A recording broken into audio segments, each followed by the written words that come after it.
Hello, everyone. Hello.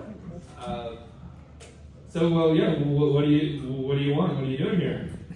I am a book publicist. I'm here to do a reading of the latest Harry Potter book by the celebrated author J.K. Rowling. Boo! Oh, I can hear in your voice how awed you are by the mere mention of her name. Yeah, she's not very popular right now.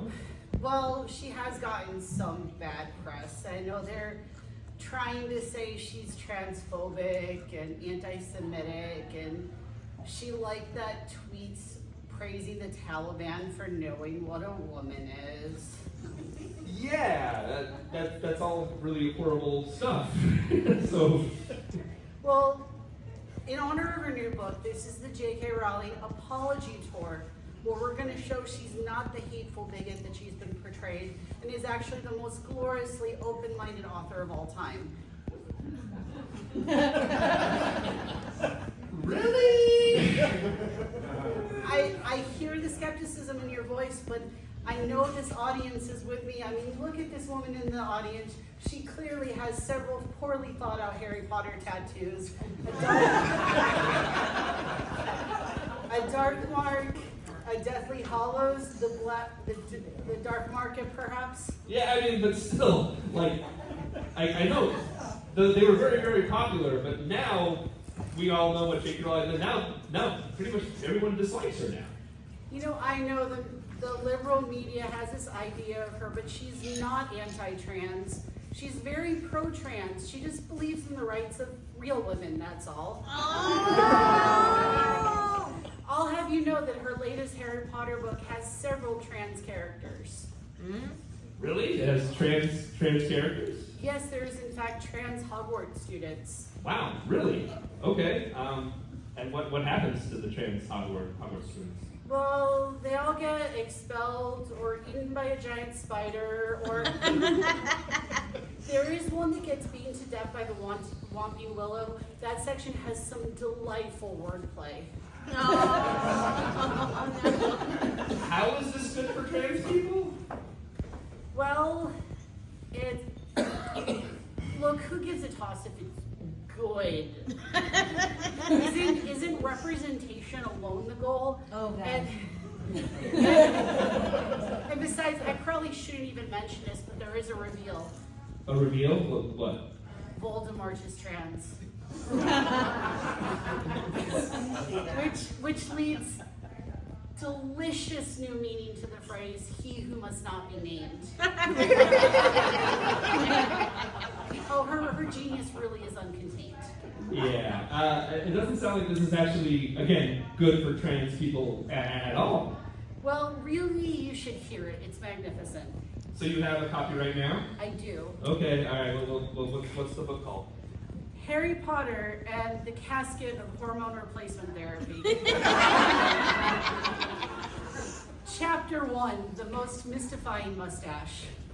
A voice rings out through the Great Hall. There's a troll in the girls' toilet again. Oh. Okay. Let me guess. The troll is a trans woman, right? Matthew, have you read this? No one has a copy yet.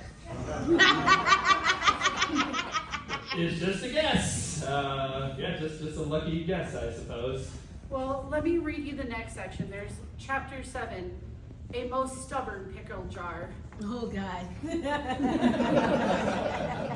But Professor, I don't understand. If these transises feel like they are who they say they are, how is that hurting anyone? Asked Hermione. Dumbledore looked at her with a most scandalized look.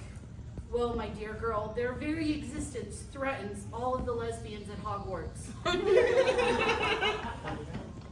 Are there any lesbians at Hogwarts? Asked Hermione. Of course, they are very precious, even though we never see or hear from them. All right, this does not seem to be helping trans people in any way, shape, or form here. Well, let me do the next section. Okay. Chapter 12, The Unbreakable Egg. Harry went to bed that night, the connection to Voldemorticia growing stronger as the strangest thoughts entered his head. Harry, Harrietta, come join us on the dark side. Being a girl is so much fun. We have thigh-high socks and all the pickles you can eat. This sounds horrible. This sounds really, really awful. Oh, well, let's read this next part. It's not all trans people. Okay. Chapter 27, A Dubious Dealer. Dumbledore entered Gringotts Bank and walked up to the bank teller, a hideous goblin with a hooked bulbous nose, counting his gold coins and looking shifty. Terrific, Dumbledore growled. What's this I hear about you eating babies? All right. See, it's not all trans people. Yeah. But clearly, Rowling is like doubling down on all her horrible things that she said. She's clearly doubling down on. Expelliarmus. Plastic, that should have knocked the microphone out of the stand. Alright, it's probably time for you to go. Well, let's just see if they appreciate fine literature in Waukesha. So, Mr. Apology to everybody.